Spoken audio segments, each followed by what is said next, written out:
All right, class, today we are going to start the very last section that we are going to cover for this year, which would be 7.4, dealing with the binomial theorem. So we're going to do 3 parts this week, and then next week we'll just do the final part. So I'm going to break 7.4 into 4 parts, and then that will be it. So next week we'll do the last part of 7.4 plus a CLEP practice test, and that will be it for the year. So we're going to get into the binomial theorem in this section, but first let's talk about binomial expansion. So if we had x plus y squared, well, we know that's really the same thing as saying x plus y times x plus y. Okay. All right, and then to solve that, we would FOIL. So if we were to FOIL this out, we'd end up with x squared plus xy plus xy plus y squared. And so this ends up being x squared plus 2xy's plus y squared. So just a quick refresher, binomial, this means we have two things in our parentheses. Expansion, we're going to expand it out. So squared is kind of the factored form. If we were to expand it out, it's x squared plus 2xy plus y squared. All right, so let's look at a pattern whenever we are expanding. Now let's raise it to the n power. So it could be any power that we want it to be. If we had it to the 0 power, well, anything raised to the 0 power is 1. So every single time, anything raised to the 0 power is 1. If it was raised to the first power, well, it's only one set of parentheses, so that's still just x plus y. If we were to raise it to the second power, we just did that. That's x squared plus 2xy plus y squared. If we were to raise it to the third power, it would have been all of this that we had before multiplied by an additional x plus y. All right, so if we were to expand that, let's give it to you. So it's x cubed plus 3x squared y plus 3xy squared plus y cubed. And these are not like terms because it's x squared y and then xy squared. So one of them the x squared, and then it's a single y. The other one's a single x and then a y squared. If we were to do it out again, we're trying to establish a pattern. So I'm going to list these all out. This is x to the fourth, 4x cubed y plus 6x squared y squared plus 4xy cubed plus y to the fourth. If we were to go one more, and this would be the last one, then we should be able to recognize a pattern. So this is x to the fifth plus 5x to the fourth y plus 10x cubed y squared plus 10x squared y cubed plus 5xy to the fourth plus y to the fifth. So we can keep expanding as far out as we want to go. Well, again, we're trying to go out to n as our exponent. So it's going to keep getting bigger and bigger and bigger. So let's take a look at just the exponents that we had from when we listed all of that out. Okay, again, we're just still trying to find that pattern.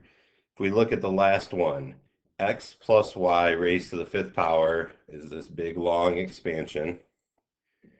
We can see here that the first term and the last term are to the fifth power. Okay, and that will match up with our exponent on our binomial.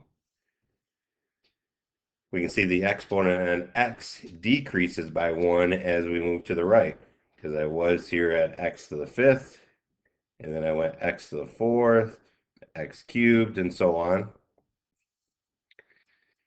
Now y increases by 1 as we move to the right. Not written, but this is really y to the 0, x to the fifth times y to the 0. Anything raised to the 0 power is 1, so it's x to the fifth times 1. So 0, 1, 2, 3, and it's expanding, or it's getting bigger every single time. And the sum of the exponents on x and y in each term is n. So if we were to add up the exponents only on each term, so like this one, 2 and 3, that's 5. This is really x to the first. So 4 and 1, that's 5. 3 and 2, that's 5. 4 and 1, that's 5, 5. So that's important as well. The exponents will always match up to whatever your original exponent was.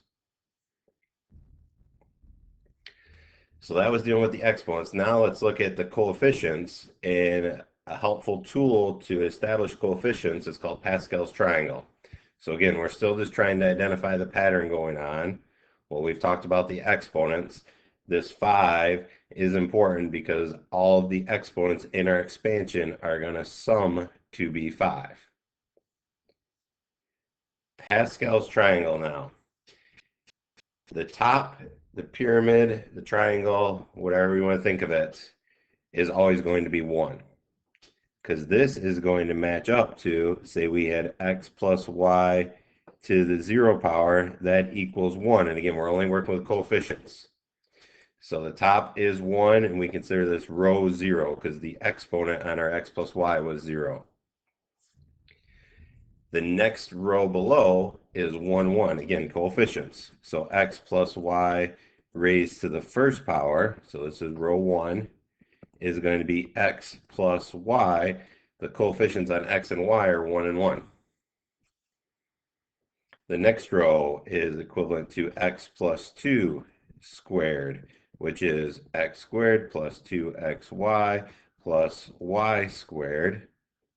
And this was row 2, because that was the exponent on our, should be x plus y.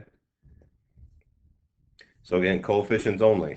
If I were to look at the coefficients on this, this is 1x squared, 2xy, 1y squared. That's what that 1, 2, 1. So Pascal's triangle is only talking about the coefficients. We're not worried about anything going on with the variables. We're just looking at coefficients.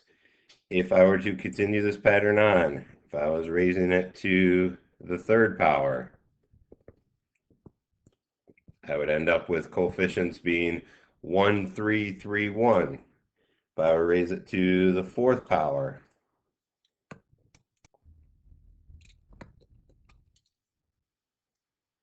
so x plus y to the fourth. And if I were to raise it to the fifth power, this is x plus y to the fifth.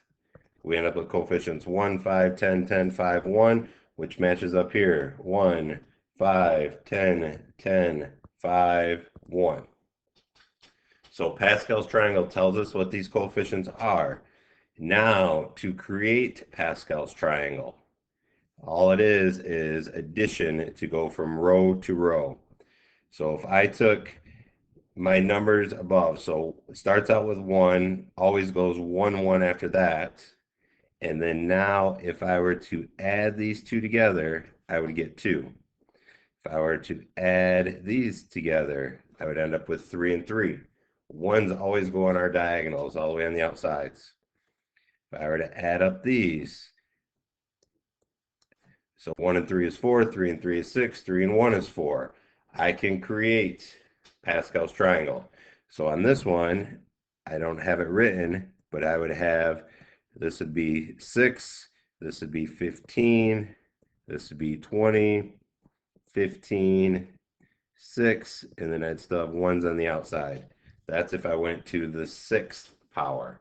So I can continue on with Pascal's triangle, but again, Pascal's triangle will give us those coefficients, but the sum of the exponents is always going to be the same as whatever your exponent was on your binomial. All right, so use that to start on part 1 for 7.4. There's problems in Math Excel. Do Sunday 5:10 by midnight.